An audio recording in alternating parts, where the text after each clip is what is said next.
dahil sa alak. Huwag kayo masyadong matako sa alak. Mayroon akong bisita guys dito. 3 daw. Tingnan natin. Meron tayong bisita. Wait. Tingnan natin dito kung anong problema. Oh my God. Ganito pala. Ito yung higher. Oh. Tapos, asan pa? Pensonic. Ito yung Pensonic. Tapos yun yung nandun sa loob. Sony. Anong ano nun? Ito, walang. Nagpa-power pero walang ano. Ay, hindi na go on. Pero nagpa-power. Ito, No talaga. ano talaga. Wala talang standby. Ilan natin dyan to. Yung anong pinalitan niya dyan? Yung kapasitor na... Lumobo? Oo. Ay, Ganun ba rin? marami tayong board nito. Pero subukan kong buhayin kung mabubuhay natin. So yan guys yung mga pasyente ko ngayon. Subukan natin sila kung mabubuhay. Ito, Skyward. Pensonic. Ay, Pensonic pala. Sorry. So iuwi natin yung mga board niyan. Then try natin kung anong mangyayari. Okay guys, so nandito na tayo sa magulong shop. Okay, nandito na yung board. Dinala ko. So papakita ko sa inyo yung nasilip kong problema nito. Meron siyang sunog na parts IC, yan o, 5 paa. So sunog. So may bonus pa yan guys, hindi lang siya nag-iisa. Ayun pa yung isa. So pinag-iisipan ko kung bubuhayin ko to or replacean na lang natin ng ibang board. Pero kung hindi gagana yung isang board niya na ipapalit natin, automatic bubuhayin talaga natin to. Kasi wala akong ibang choice kundi buhayin to. Maliban na lang kung tinamaan din yung pinaka IC nito. Yung IC pala lahat yan, sorry. Yung pinaka MCU nya, tawagin natin MCU. Yung pang nagko-control sa kanya at nagbibigay ng display. So dalawang sira nun. Meron ako ditong board. Sira naman ang primary. Halos pareha sila kung titingnan nyo. Same na same. So ang gagawin ko dyan guys ay ililipat ko na lang yung hindi pala, bubuhayin ko na lang pala yan. Palitan ko yung sira nito sa primary. So dito makita nyo sunog tong isa. Ito buhay ito kasi wala tong sunog. Secondary nito gumagana guys walang sunog to, malinis. So yung primary lang ang hindi gumagana. Ngayon tatry kong buhayin yan. Then tingnan natin yung magiging outcome. Kung hindi ko ito mabubuhay, ililipat ko na lang siguro yung IC na nasunog sa kabila. So ganun siguro ang gagawin natin para maging pera to. Medyo pahirapan yata tayo ng primary nito kasi wala tong power. Okay, so try muna natin. So saksak ko muna, tingnan natin yung standby. Walang standby pero nakasaksak na.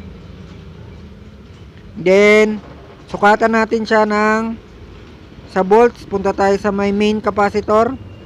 Dapat to merong 300 plus. Nakikita ba dyan? Ayun ayun 323.24. So buhay yung primary caps, merong supply pero walang output na 12 volts papunta ng secondary. Ulitin ko para mas malinaw. 324 meron. And then yung dalawang capacitor doon nagbibigay ng supply sa backlight at saka sa doon sa secondary niya papuntang MCU. So wala talaga yung primary, hindi gumagana. So baklasin na natin, patayin natin. Yan, baklasin na natin guys. Galit-galit muna tayo guys at medyo matagal itong magbaklas nito. At medyo makunat kasi yung tingga niyan. Lagyan muna natin ng tingga. Yan, baklasin natin. Malamig ngayon guys sa amin kaya naka-jacket ako Okay, so yan. Baklas-baklas lang tayo. Then yan, patapos na guys. Okay guys, ito na nabaklas ko na. So tinanggal ko na yung coupler saka yung MOSFET nya. Ngayon dahil malinis naman to, walang sunog, magdadirect tayo dito sa nito, PWM nito. So maglalagay tayo ng ibang number Sa mga newbie dyan, tingnan nyo yung number na ilalagay ko. Same lang yan. Okay, ito yung number nung ano niya, original. Mais ka. Ayun oh. Ang hirap naman itutok. Ayun oh, makikita nyo 73E44P. Yun ang original niya. Ayusin ko pa maigi. Tingnan natin ang number. Op. Walang sunog dyan guys. So, kung makikita nyo walang sunog. So yan 73E44P. So yung PWM na yan, re-replace na natin yan. Yan, okay. So simulan na natin magbaklas at magbalik nung coupler saka ano PWM nya. So ang hirap makunat kasi kaya nilalagyan ko muna ng bagong tingga. Then diretso na natin, papalitan na natin yung ano, resolder din natin lahat ng mga maliliit dyan. Yan yung PWM guys, nilapag ko na, oh, nakita nyo yun. So tinanggal ko na, ito na siya, bago na. So ang bago niya ay 273L27. So yan ang nilagay ko. Yan ang ni-replace ko guys. Pero pwede yan guys, parehas lang sila. Yan yung original niya, no, 73E44P. So yung ni-replace natin, parehas din lang yan, under din lang yun. Okay? So hindi ko na ipapakita sa inyo guys, ibabalik ko na lang ito. Then malalaman nyo na lang kung gagana mamaya. Okay, so ito pa, meron pa tayong bonus na problema dito. Napaka basic lang naman ng problema nito, pero napakahirap. Basic na mahirap. Ayan o, tingnan nyo. Itong plastic na to, sakit yan ng backlight. Ang daming pin yan. Tapos sa kabila, kung makikita nyo, magkaiba oh. So yun magiging problema natin. Hindi pwedeng i-replace yun ng basta-basta kasi yung sakit maliit saka malaki. Ngayon ang plano ko dun sa kabila, kukunin ko yung sakit, ilalagay ko dun. Lalagay ko dyan. Yun, yung sakit na yan. So tutunawin natin yung ilalim nyan. Tapos huhugutin natin para magamit natin yung sakit dito sa kabila. Okay? So ganun na magiging plano natin dyan. So mahirap din to guys kahit papaano, kasi pag-iisipan mo kung paano may didikit sa ilalim yung ano, yung paanong plastic na yon. Okay, so ito pinapainit ko na muna para matunaw yung ilalim. Lagyan ko ng flux, makita nyo, kukulo yan.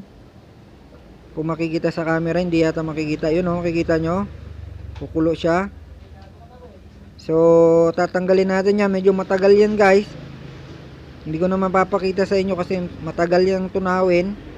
Then, tutulungan natin ng hot air yan kaunti.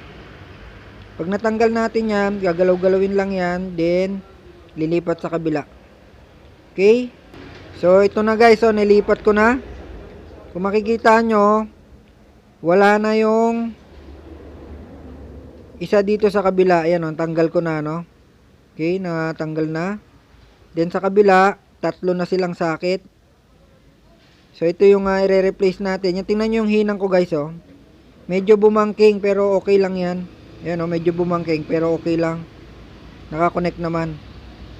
So tatry na natin to guys kung gagana. Sana gumana para maging pera. Wala lang ko kontra, gagana to. Okay, let's go, punta na tayo. So nandito na tayo guys, ikakabit na natin. I-ready muna ni Master Jeff yung TV kasi hinintay niya ako, baka mabasag, kinarton niya muna. So kabit na natin. So ito na siya guys, oh. Ito na yung tinanggalan natin na may sirang may sunog. And then ito, nilagay ko na yung mga flex nya papuntang backlight yan.